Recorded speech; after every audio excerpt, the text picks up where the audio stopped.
দিদা, তোমার বাড়িতে যে বানের জল উঠেছে, সারা উঠোন তো জলে ভরে গেছে গো। এই জন্যই বুঝি দিদার দেখা নেই আজ কয়দিন ধরে। ওরে, তোরা আস্তে আস্তে আয় এদিকে, দেখে শুনে পা ফেলিস, আবার উঠানে পা পিছলে জলে পড়ে যাস নে তোরা। তাই এইভাবে জলবন্দি হয়ে আছো, আমাদের একটা খবর দিলেও তো পারতে দিদা। খবর দেব কি করে লো ছুরি? দেখতে পাচ্ছিস নে জলে আমার উঠোন একেবারে ডুবে আছে। এই হাঁটু জলে নেমে আমি এখন তোদের খবর দিতে যাব? খবর না দিলে আমরা কিছুই জানতে পারবো না তো। এখন তোমার জন্য কচু ঘন্ট নিয়ে এলাম বলেই না দেখতে পেলাম, না হলে তো আমরা জানতেও পারতাম না দিদা। তোরা আমায় কেমন ভালোবাসিস তা আমার জানা হয়ে গেছে। দুটো দিন পার হয়ে গেল আর তোরা এখন এসেছিস আমার সাথে দেখা করতে। কি করব দিদা, দেখলেই তো এই দুদিন কেমন টানা বৃষ্টি হলো। আকাশের ভাব ভালো দেখছি না গো। সন্ধ্যায় খুব বৃষ্টি হবে বলে মনে হচ্ছে। আরো বৃষ্টি হলে তো এবার জল ঘরে উঠে যাবে দিদা, তখন তুমি থাকবে কোথায়? তোরা আমায় কেমন ভালোবাসিস তা আমার জানা হয়ে গেছে। দুটো দিন পার হয়ে গেল আর তোরা এখন এসেছিস আমার সাথে দেখা করতে। ছি ছি দিদা, এসব কথা কখনো মুখেও আনবে না। আমরা সবাই আছি তোমার পাশে। আবহাওয়া বেশি ভালো দেখছি না, তুমি বরং আমাদের সাথে আমাদের বাড়িতে চলো দিদা। হ্যাঁ দিদা, আমাদের সাথে চলো। এই বিপদে তোমাকে একা রেখে যেতে পারবো না আমরা। এই বুড়ির আর কে আছে যে দেখে রাখবে? বানের জলে ভেসে না হয় চলে যাব কোথাও। ভাগ্যিস কিছু শুকনো খাবার এনেছিলে, না হলে তো আমাদের দুর্ভোগের শেষ ছিল না। যেভাবে বানের জল হুট করে বাড়িতে প্রবেশ করা শুরু করলো, খাবারের জন্য কোথায় যে যেতাম পরে। জল বেড়ে যাচ্ছে দেখেই তো দরকারি জিনিসপত্র নিয়ে বাড়ির চালায় উঠে এলাম, না হলে আর উঁচু জায়গা পেতাম না।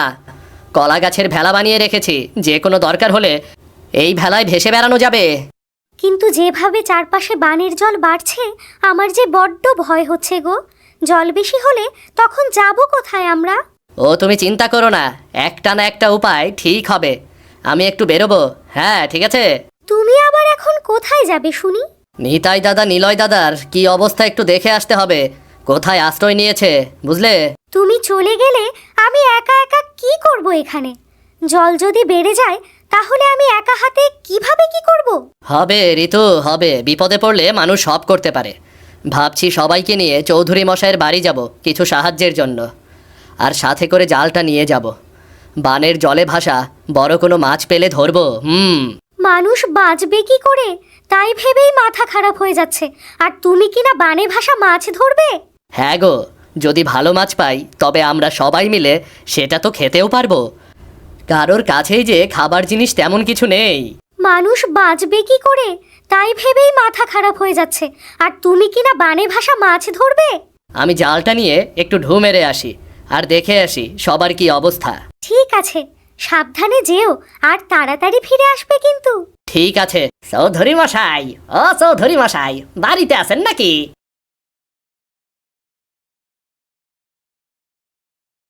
আমি দোতলার ওপরে। এই যে দোতলার ওপরে তাকাও। বাবু, আমাকে একটু সাহায্য করেন না বাবু, নাইলে তো সবাই না খেয়ে মারা পড়মু। কি সাহায্য করব আমি তোমাদের, বলো।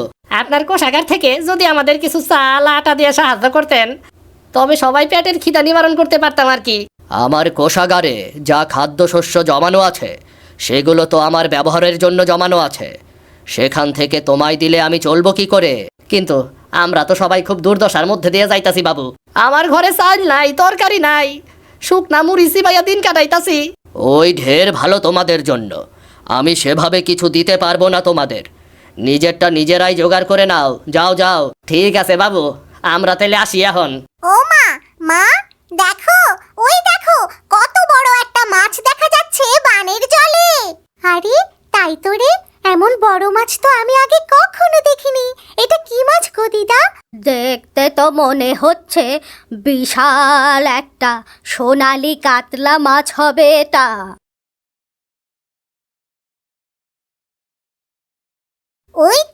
বাবারা সবাই চলে এসেছে। বাবা জানো, এই বানের জলে বড় একটা কাতলা মাছ ভাসতে দেখা যাচ্ছে। কি গো, কোনো সাহায্য পেলে চৌধুরী মশাইয়ের কাছে? না গো, চৌধুরী মশাই আমাদের কোনো সাহায্য করতে রাজি হইল না। এখন ওই বিপদের দিনে আমরা কি যে করবো, ঘরে যা ছিল সব তো প্রায় ফুরাবার পথে। এইগুলো ফুরিয়ে গেলে খাবো কি আমরা তখন? তোরা মাছ ধরা শুরু কর। বড় কাতলা মাছ দেখা যাচ্ছে বানের জলে, ধরতে পারলে বিক্রি করে অনেক টাকা পাওয়া যাবে। তা তুমি মন্দ বলো নাই দিদা। ওই যে বাবা দেখো, কত বড় একটা মাছ। এমন মাছ আমি জীবনেও কখনো দেখিনি। এমন বড় মাছ তো আমি আগে কখনো দেখিনি। তুই দেখবি কি কইরা? আমরাও যে এত বড় মাছ আগে কখনো দেখি নাই। এই মাছ আমাদেরকে ধরতেই হবে। যে যা পারো তাই নিয়ে চলো, আমরা মাছটা ধরবার চেষ্টা করি। আর আমার কাছে জালও আছে, তাই চলো মাছটার পিছু করি। চলো চলো।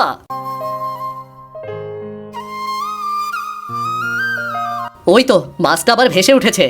আরে সত্যি তো, মাছটা যে অনেক বড় দেখছি।